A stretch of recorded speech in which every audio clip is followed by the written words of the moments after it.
And in this video, we're going to discuss financial guidance, the guidance range. This is the key output of the process. And from here, we're going to get into how to optimize it and all those great things that impact the range. So guidance has four components. We've talked about this in our last few videos. It's the translation of operational finance to capital markets finance.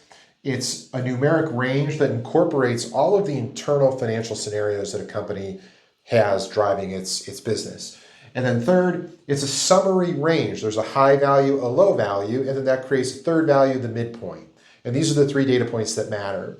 And then fourth, it's ultimately financial expectations management. This is how a public company manages expectations through the guidance range.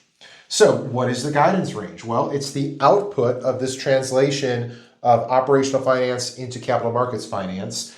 It is the guideposts to financial expectations management. This is what the company will be judged on by investors and external constituents.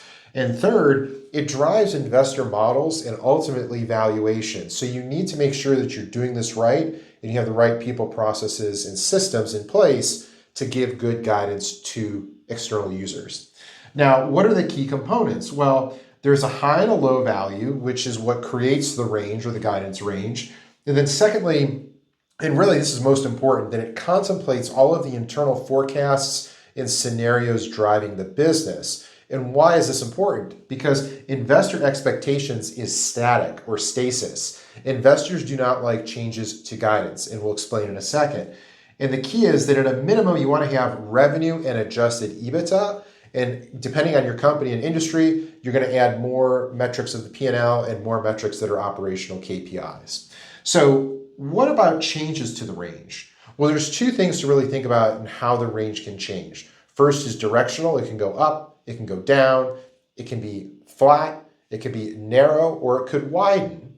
And then the second piece is frequency. It could change often, it could change a little, or it could be static. And it's really this frequency dimension that drives valuation, because frequency is what creates surprise to investors, and that's what drives outsized changes in a stock's valuation. So remember, when you're thinking of the guidance range, the ultimate goal is to preserve the optionality of this guidance that you have created to the street.